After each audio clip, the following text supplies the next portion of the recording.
WGSN-DB, the Going Solo Network presents the Relationship Ready Mind Talk Show with transformational life coach, Angela Kane.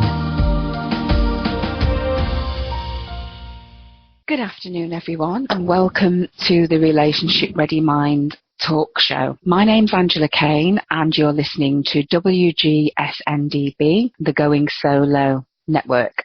Thank you ever so much for joining me today, and I hope that you find the information that I have for you useful. And this is the show to listen to if you are in a relationship or you are wanting a relationship, because in the coming weeks you will find all the information that you need to get yourself ready to have the perfect relationship.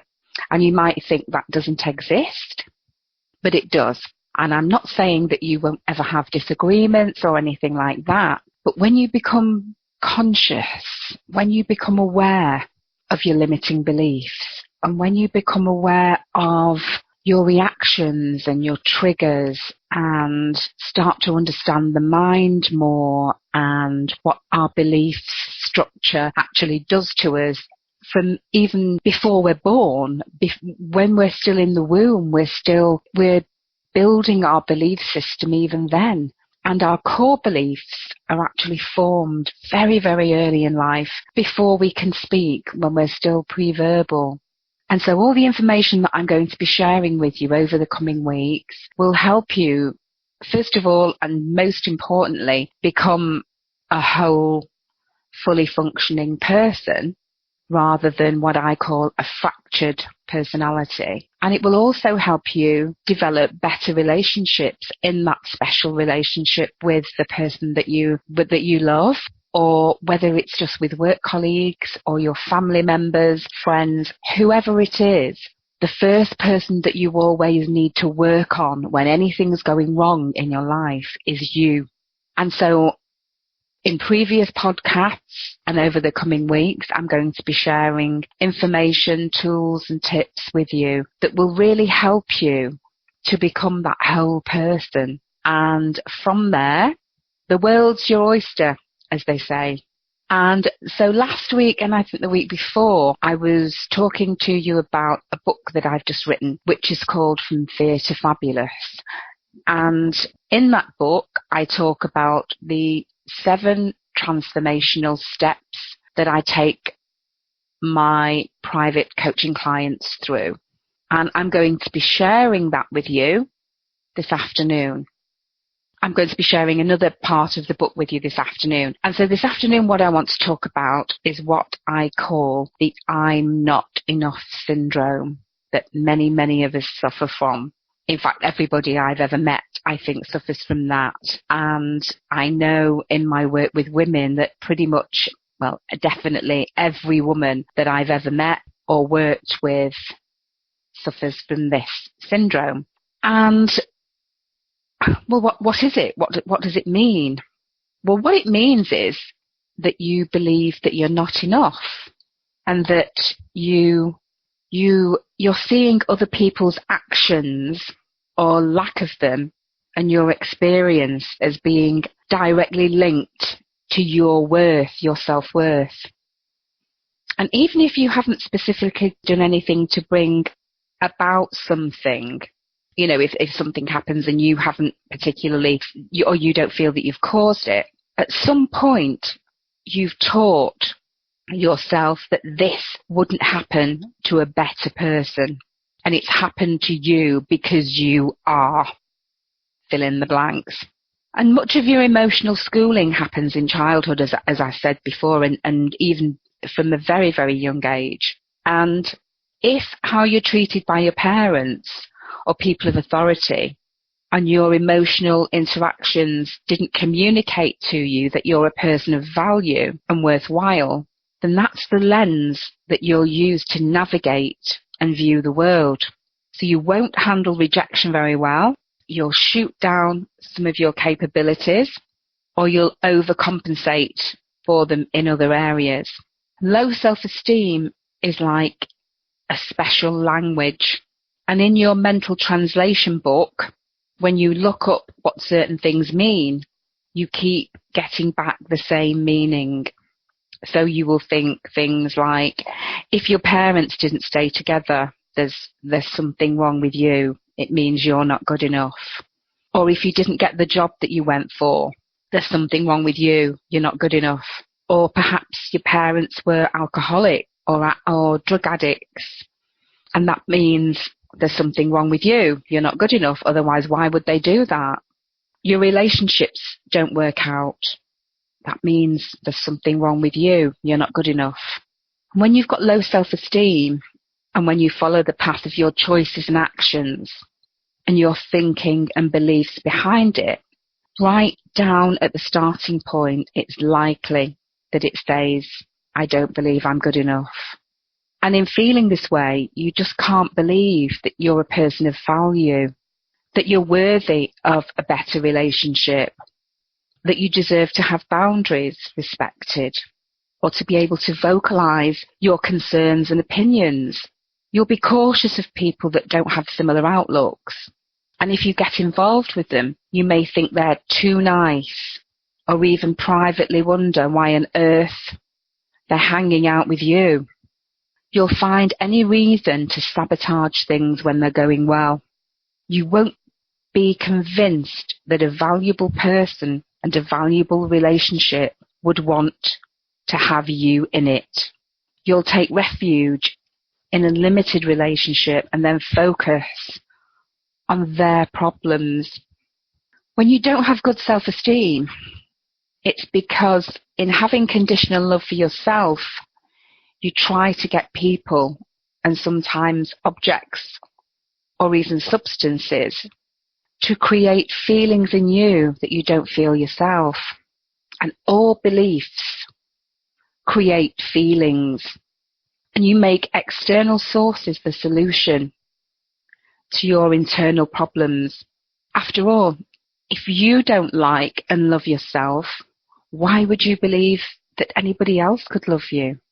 If the only thing you've ever known is to not feel good enough, it's hard to imagine even an entire day where you can genuinely like and love yourself. You'd be subconsciously waiting for the other shoe to drop. Emotionally unavailable, and have always been emotionally unavailable, means there's something wrong with me. I'm just not good enough. And when you have low self-esteem yourself, you see your experiences and the world around you as an extension of how you feel about you. People do what they do not because they're independent, individual entities, but because of something in you that brings about their actions and thinking. So do you see how it's so important to build up your self-esteem and to get rid of, to delete the belief that I'm not good enough? The I'm not good enough syndrome, I believe, is the number one emotional disease that certainly women face today. And it's so prevalent.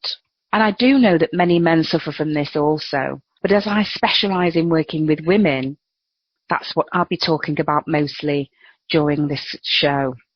As I've been discussing, the beliefs inside us tell us that we're not sufficient. And these are just beliefs that you've taken on board when you were so small, because you were trying to make sense of the world and you were trying to make everything mean something. We're actually meaning-making machines, and everything that happens in our life, we have to give it meaning to rationalize it in our mind. It's just the way we are. But we feel that we're not sufficient, we're not good enough to attract our ideal mate or live the life we want to live. We feel that we just don't measure up. We believe that we're not worthy of love and that we have to pretend to be something we're not. We wear a mask, put on a show. We can't even contemplate allowing the world to see our true self. So many of us do this so well and for so long that our true identity, our true being, is lost and buried deep inside us. The I'm not enough syndrome is something we need to conquer and remove from our lives, as it hinders us in so many different ways. We don't apply for jobs because we think we're not good enough to get them. And we're absolutely terrified of the R word, which is so abhorrent to most women. And of course, the R word is the dreaded rejection. We all fear rejection so much because we're afraid of what it might do to our already very diminished self-esteem. And that stops us going for the things in life that would make us happy. And that is so sad.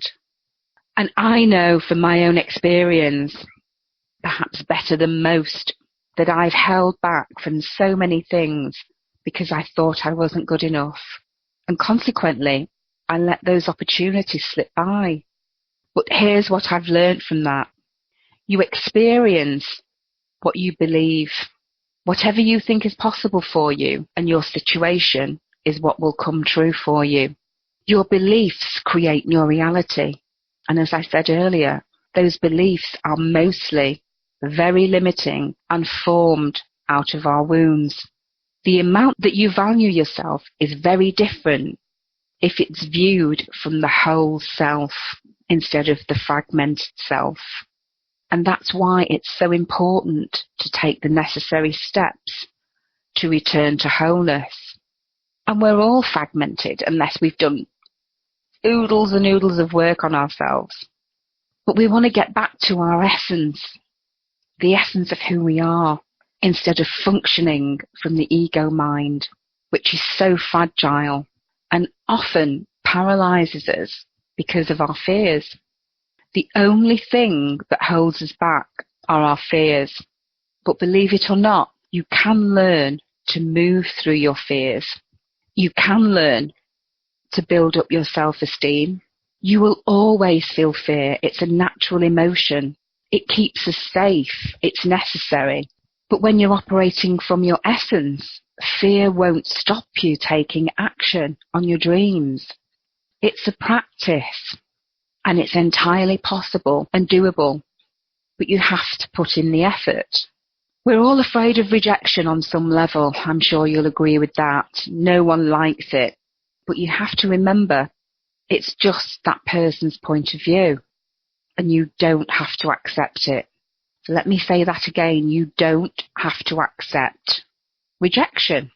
And we're going to take a quick break now. And when we come back, we'll talk some more about rejection and the I'm not enough syndrome. You're listening to WGSN-DB, Going Solo Network, Singles Talk Radio Channel, where we take a lighthearted and candid approach to discussions on the journey of relationship loss, divorce, parenting, being single, relationships building, dating, and yes, sex. Join our listeners and begin living your best life.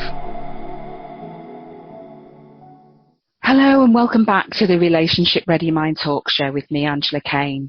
And just before the break, we just touched on rejection, which is such a dreaded fear for most people. And as I was saying, we're all afraid of rejection on some level and that no one likes it, but you don't have to accept it. And I was listening to an interviewer speak recently who'd interviewed Meryl Streep many years ago. And she was telling him about the time she went to an audition for King Kong, I think it was. And when she went for this audition, the director told her that she was too ugly to be in that movie, too ugly to be featured in a film with King Kong, a gorilla. Can you imagine how that must have made her feel? And can you imagine what that statement would do to some people?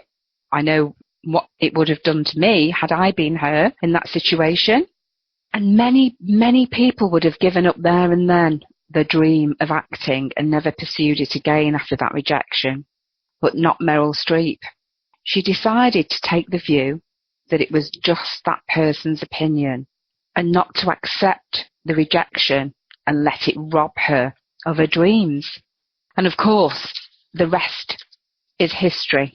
She went on to become a massive star and sought-after actress, as I'm sure you well know.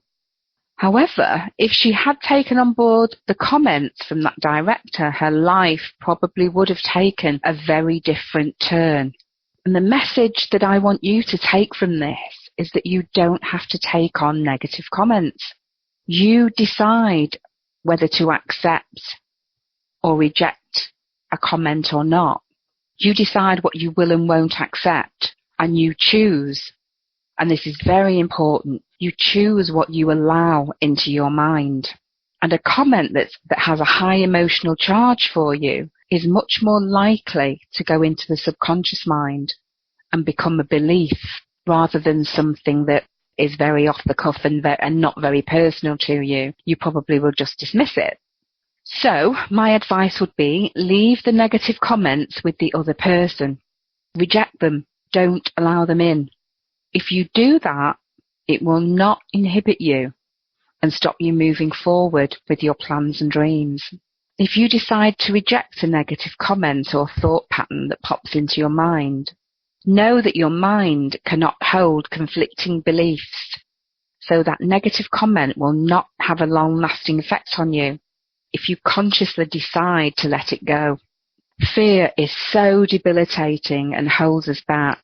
But interestingly, we're born with only two fears, which are the fear of loud noises and the fear of falling.